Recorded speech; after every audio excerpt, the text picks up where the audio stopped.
हमने आपको अपने वीडियो में बताया था कि शनिदेव इस वक्त अपनी उल्टी चाल चल रहे हैं, पर लगता है इसका सबसे बुरा असर केजरीवाल साहब पर ही पड़ रहा है।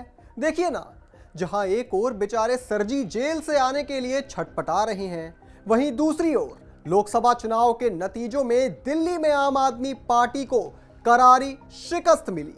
और आयान भारत आपको खुले तौर पर कह रहा है कि आम आदमी पार्टी किसी भी कीमत पर दिल्ली विधानसभा चुनाव नहीं जीतेगी।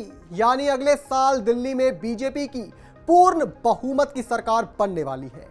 और हम कोई ये बात हवाई के तौर पर नहीं बोल रहे, हम आपको पूरी डिटेल एनालिसिस, सटीक रिपोर्ट और कंप्लीट इक्वेशन, ऑथेंटिक डेटा के साथ बताएंगे कि कैसे बीजेपी ने दिल्ली के 52 विधानसभा सीटों पर खेला करने की तैयारी कर ली है।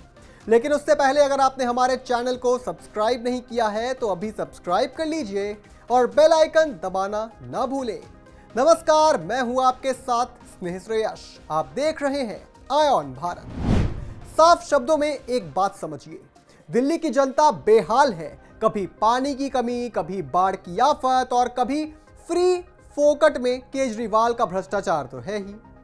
और इस वक्त केजरीवाल जेल की रोटी तोड़ रहे हैं और इसमें कोई बड़ी बात नहीं होगी अगर वह फरवरी के महीने तक जेल से बाहर ना आए, क्योंकि विधानसभा चुनाव तो अगले साल फरवरी में होने हैं।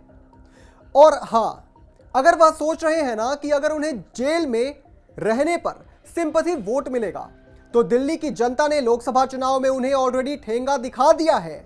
और केजरीवाल चुनाव में दो बड़े कारण से हारे थे।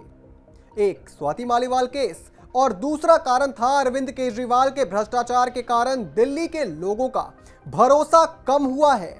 और अब तीसरी मुसीबत भी केजरीवाल के गले पड़ने वाली है, क्योंकि बीजेपी ने दिल्ली की सभी 70 विधानसभा सीटों पर आम आदमी पार्टी को क्लीन स्वीप करने का फुल प्रूफ प्लान तैयार कर लिया है।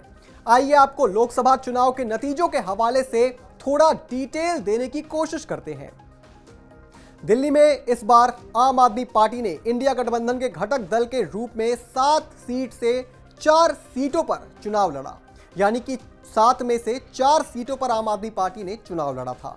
3 सीटों पर आम आदमी पार्टी की सहयोगी कांग्रेस ने उम्मीदवार उतारे। बीजेपी ने 2019 में जीतने वाले 7 उम्मीदवारों में से 6 को इस बार टिकट दिया ही नहीं, केवल मनोज तिवारी को टिकट दिया गया।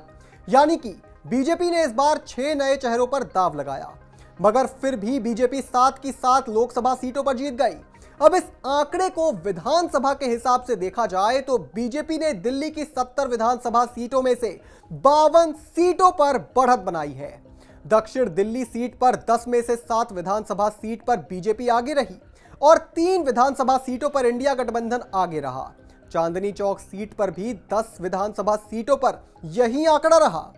पूर्वी दिल्ली लोकसभा क्षेत्र में 8 पर बीजेपी और केवल 2 विधानसभा सीट पर आम आदमी पार्टी के उम्मीदवार आगे रहे। नॉर्थ ईस्ट दिल्ली पर इंडिया गठबंधन 4 विधानसभा सीटों पर और बीजेपी 6 पर आगे रही। पश्चिम दिल्ली सीट पर बीजेपी केवल 2 सीटों पर पीछे रही। नॉर्थ वेस्ट दिल्ली पर बीजेपी 9 विधानसभा सीटों और इंडिया 1 पर आगे रहा। और इस ताबड़तोड़ जीत के पीछे का सबसे बड़ा कारण है मोदी फैक्टर।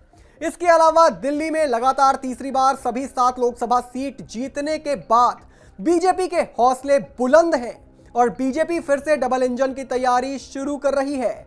और हां, आम आदमी पार्टी का कांग्रेस से हाथ मिलाना भी एक ब्लंडर साबित हुआ, क्योंकि जनता बेवकूफ तो है नहीं कि आप जिसके खिलाफ आंदोलन करके सत्ता में आए उसी से हाथ मिलाकर जनता से वोट मांगेंगे और जनता आपको वोट दे देगी।